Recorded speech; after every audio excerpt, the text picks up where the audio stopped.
Halo semuanya, Assalamualaikum warahmatullahi wabarakatuh. Kenalkan, kami dari Praktikum Komunikasi Geofisika. Praktikum ini terdiri dari 3 asisten laboratorium. Yang pertama dari Sheila, Nabila, kemudian ada Faus, Biru Putyanto, dan yang ketiga adalah Diki Alfiandi Rais. Mengapa kita harus belajar Praktikum Komunikasi Geofisika?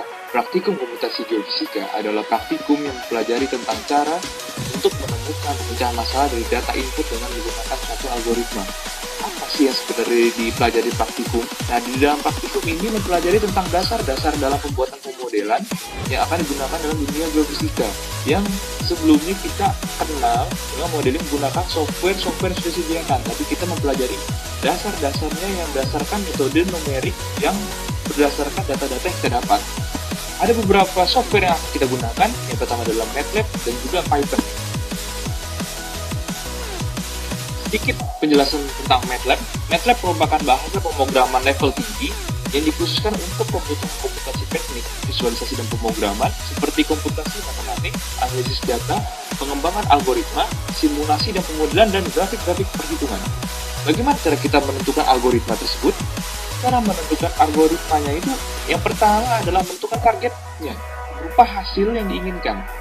Kemudian menentukan algoritma yang telah dibuat, menentukan masalah dan target ingin dicapai di mana dibutuhkan pemahaman tentang proses pemecahan masalah. Yang ketiga, memperhatikan parameter-parameter yang dibutuhkan dalam algoritma dan juga parameter yang tidak dibutuhkan sehingga akan mengoptimalkan pengerjaan dalam pembuatan algoritma tersebut. Yang terakhir, memperhatikan aturan dalam penulisan variabel dan fungsi pada MATLAB agar algoritma tersebut dapat digunakan dan dijalankan semestinya.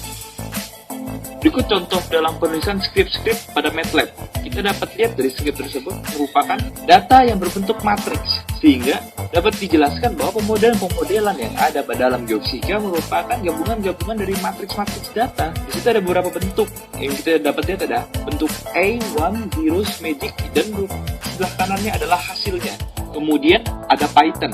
Python merupakan bahasa pemrograman open source multiplatform yang dapat digunakan pada berbagai macam sistem operasi. Python ini dapat melakukan eksekusi sejumlah instruksi multiguna secara langsung dengan metode orientasi objek.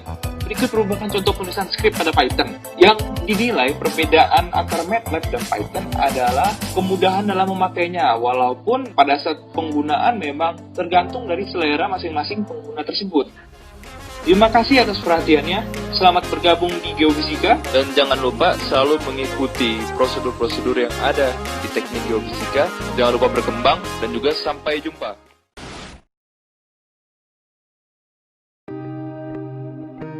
Selamat kepada kalian semua karena telah berhasil menjadi mahasiswa dan mahasiswi UPN Veteran Yogyakarta jurusan Teknik Geofisika. Semoga ini adalah salah satu langkah Anda yang tepat untuk menata masa depan Anda. Pada kesempatan ini akan saya perkenalkan kepada Anda semua mengenai Laboratorium Geomagnetik UPN Veteran Yogyakarta ini yang dikepalai oleh Bapak Eko Wibowo ST.MSc. Apa itu metode geomagnetik?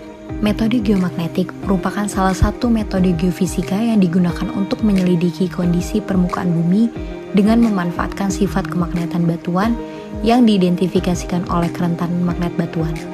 Metode ini didasarkan pada pengukuran variasi intensitas magnetik di permukaan bumi yang disebabkan oleh adanya variasi distribusi atau anomali benda termagnetisasi di bawah permukaan bumi. Terdapat beberapa aplikasi metode geomagnetik diantaranya yaitu dalam bidang eksplorasi bahan tambang, bidang migas, bidang geotermal, bidang mitigasi dan bencana, serta bidang riset kebumian.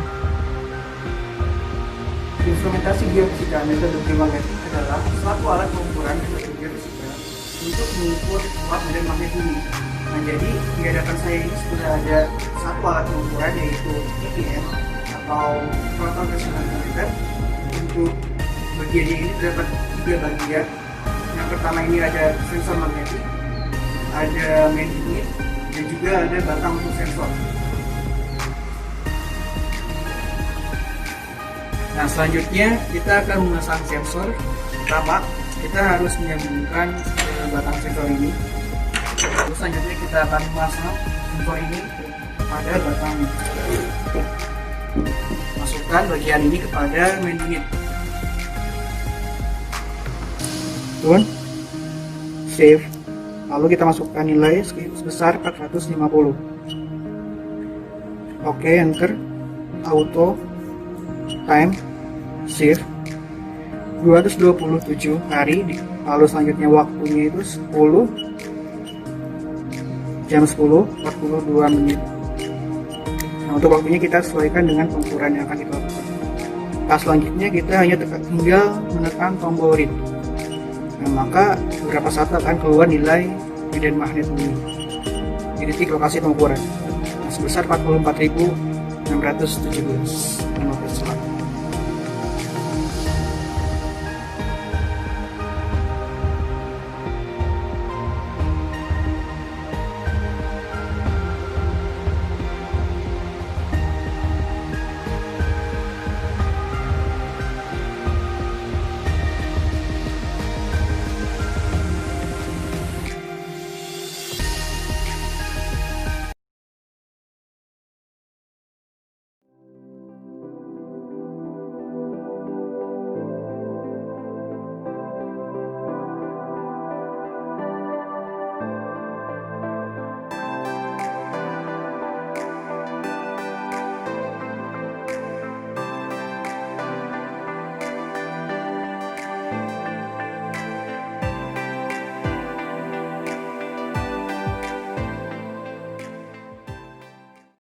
Assalamualaikum warahmatullahi wabarakatuh. Salam sejahtera untuk kita semua.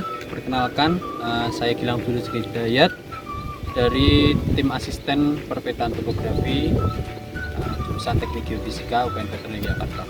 Pertama-tama saya ucapkan selamat datang kepada adik-adik mahasiswa baru angkatan 2020 jurusan Teknik Geofisika UPN Veteran Jakarta di Laboratorium Perpetaan Topografi.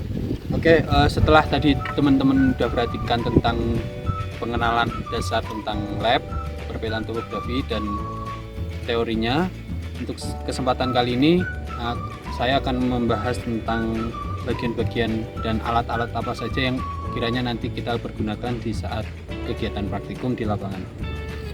Oke, yang pertama itu ada statif. Statif ini berfungsi untuk menyangga total station, kemudian untuk menyangga prisma poligon juga. Kemudian yang kedua itu ada yalon atau pole, atau bahasa Indonesia kita sebut tiang juga, nggak masalah. Tiang ini berfungsi untuk menyangga prisma detil. Nah, ini prisma detil. Kemudian alat selanjutnya itu yang keempat ada GPS. GPS ini berfungsi sebagai mengetahui titik koordinat awal kita.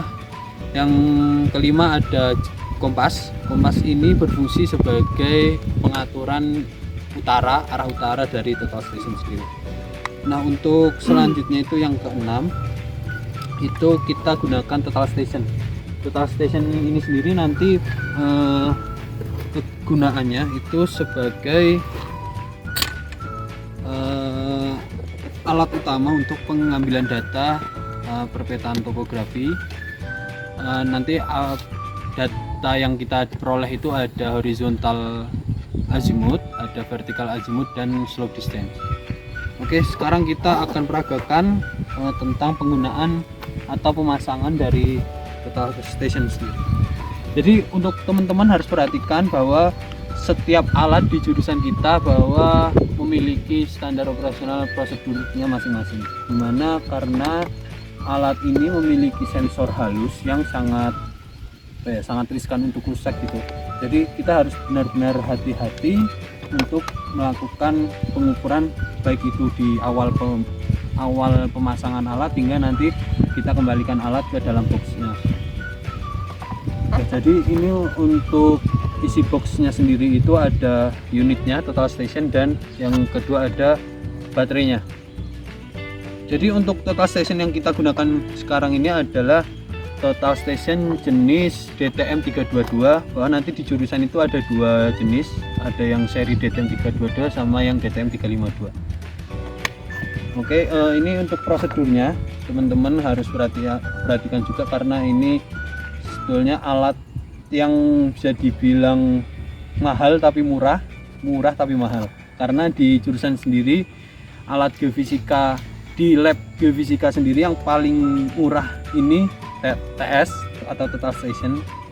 Tapi kalau dibilang murah pasti juga mahal karena harganya bisa sampai 70 sampai 80 juta untuk satu unit ini. Nah, untuk SOP-nya sendiri setelah kita buka boxnya itu kemudian kita pasang baterai.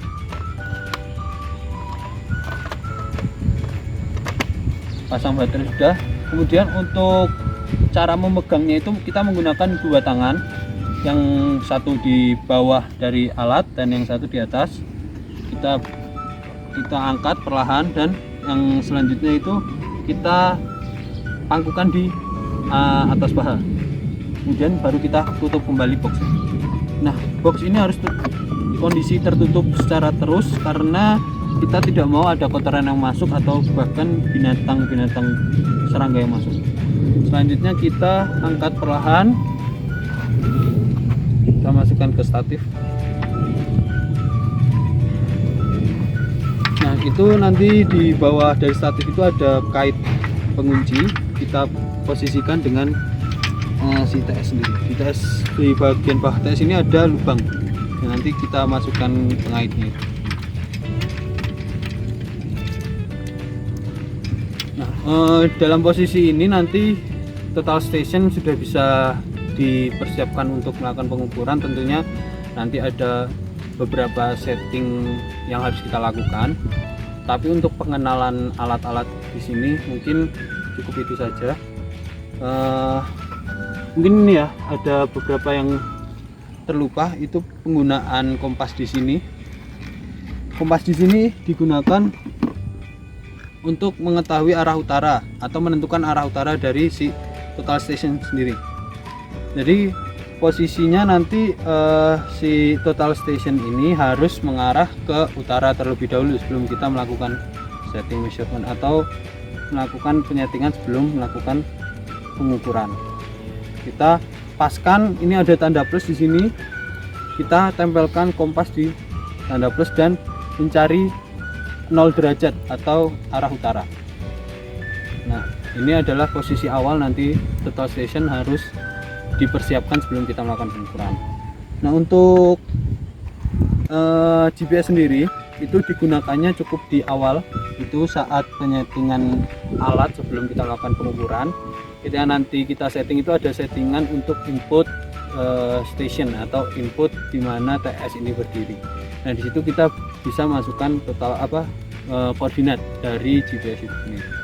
Ya, mungkin itu aja yang bisa kami sampaikan dari tim asisten laboratorium perpetaan topografi jurusan Teknik Geofisika UPN Veteran Jakarta. Semoga teman-teman nanti dalam pelaksanaan praktikum bisa sedikit mengambil ilmunya dari kesempatan kali ini. Mungkin itu saja, nanti kita lanjutkan di sesi pengenalan yang lain.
Assalamualaikum warahmatullahi wabarakatuh. Perkenalkan, saya Nanda, perwakilan dari Laboratorium Geolistrik. Mungkin di video ini akan sedikit memberikan gambaran mengenai metode geolistrik. Jadi, Laboratorium Geolistrik ini merupakan bagian dari Laboratorium Geofisika Eksplorasi yang terfokus pada metode geolistrik. Metode geolistrik itu sendiri merupakan metode geofisika yang memanfaatkan sifat kelistrikan untuk mengetahui karakteristik batuan di bawah permukaan bumi. Nah, untuk aplikasinya sendiri dapat dimanfaatkan di beberapa sektor, salah satunya untuk mencari air tanah, untuk eksplorasi mineral, untuk eksplorasi geotermal, dan di beberapa sektor lainnya. Nah, untuk lebih lanjut mengenai metode geolistrik, simak video ini.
Bye.